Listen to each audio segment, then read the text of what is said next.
అబీబు నెలను ఆచరించి నీ దేవుడైన యెహోవాకు పాస్కా పండుగ జరిపింపవలెను. ఏలనగా అబీబు నెలలో రాత్రివేళ నీ దేవుడైన యెహోవా ఐగుప్తులో నుండి నిన్ను రప్పించెను. యెహోవా తన నామమును స్థాపించుటకై ఏర్పరచుకొను స్థలములోనే నీ దేవుడైన యెహోవాకు పాస్కాను ఆచరించి గొర్రె మేకలలో దాని గోవులలో కాని బలి అర్పింపవలెను. పాస్కా పండుగలో పొంగిన దేనినైనను తినకూడదు. నీవు త్వరపడి ఐగుప్తు దేశంలో నుండి వచ్చితివి కదా. నీవు ఐగుప్తు దేశంలో నుండి వచ్చిన దినమున నీవు నీ జీవితములో అన్నిటిలో జ్ఞాపకము చేసుకున్నట్లు బాధను స్మరణకు తెచ్చుకొని పొంగని ఆహారమును 7 దినములు తినవలెను. నీ ప్రాంతములన్నిటిలో 7 దినములు పొంగిన ఇది ఏదైనాను కనపడకూడదు. మరియు నీవు మొదటి తేదీ సాయంకాలం వధించిన దాని మాంసంలో కొంచెమైనను ఉదయం వరకు మిగిలి ఉండకూడదు. నీ దేవుడైన యెహోవా నీకు ఇచ్చుచున్న పురములలో దేని అందైనను పాస్కా పశువును వధింపకూడదు. నీ దేవుడైన యెహోవా తన నామమును స్థాపించుటకై ఏర్పరచుకొను స్థలములోనే నీవు ఐగుప్తుల నుండి బయలుదేరి వచ్చిన వేళను, అనగా సూర్యుడు అస్తమించు సాయంకాలం పాస్కా పశువును వధించి నీ దేవుడైన యెహోవా ఏర్పరచుకొను స్థలమున దానిని కాల్చి భుజించి ఉదయంన తిరిగి నీ గుడారములకు వెళ్ళవలెను. 6 దినములు నీవు పొంగని రొట్టెలు తినవలెను. 7 దినము నీ దేవుడైన యెహోవాకు వ్రత దినము. అందులో నీవు జీవనోపాధి అయినను ఏ పనియు చేయకూడదు. 7 వారములను నీవు లెక్కింపవలెను. పంట చేనిపై నీ కొడవలి మొదట వేసినది మొదలుకొని 7 వారములను లెక్కించి నీ దేవుడైన యెహోవాకు వారముల పండుగ ఆచరించుటకై నీ చేతనైనంత స్వేచ్ఛార్పణమును సిద్ధపరచవలెను. నీ దేవుడైన యెహోవా నిన్ను ఆశీర్వదించిన కొలది దానిని ఇవ్వవలెను.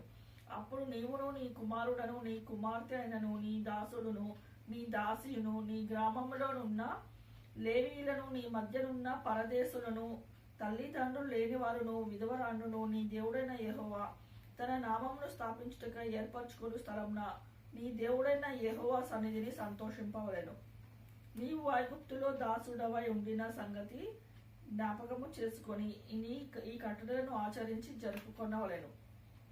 నీ కళ్ళములో నుండి ధాన్యమును నీ తొట్టిలో నుండి రసమును సమకూర్చుకొనున్నప్పుడు వర్ణశాలల పండుగను 7 దినములు ఆచరింపవలెను. ఈ పండుగలో నీవును నీ కుమారుడు నీ కుమార్తెను నీ దాసుడును నీ దాసియును నీ గ్రామంలోనున్న లేవీయులను పరదేశులను తల్లిదండ్రులు లేనివారును విధవరాండ్రును సంతోషింపవలెను.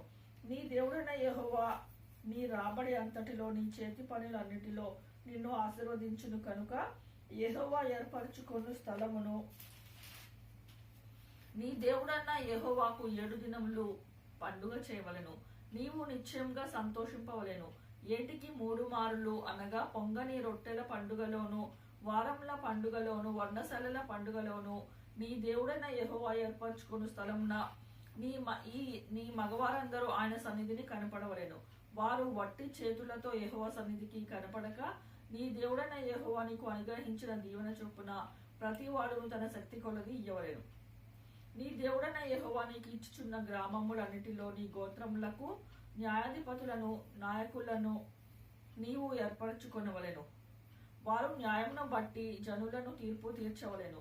నీవు న్యాయము తప్పి తీర్పు తీర్చకూడదు, పక్షపాతము చేయకూడదు, లంచము పుచ్చుకొనకూడదు. ఏలనగా లంచము జ్ఞానుల కన్నులకు గుడ్డితనము కలుగచేయును, నీతిమంతుల మాటలకు అపార్థము పుట్టించును. నీవు జీవించి నీ దేవుడైన యెహోవా నీకు ఇచ్చుచున్న దేశమును స్వాధీనపరచుకొనున్నట్లు కేవలము న్యాయమునకే అనుసరించి నడుచుకొనవలెను. నీ దేవుడైన యెహోవాకు నీవు కట్టు బలిపీఠము సమీపమున ఏ విధమైన వృక్షమును నాటకూడదు, దేవతాస్తంభమును ఏర్పరచకూడదు. నీ దేవుడైన యెహోవా విగ్రహమును ద్వేషించువాడు కనుక నీవు ఏ స్తంభమునైనను నిలువబెట్టకూడదు.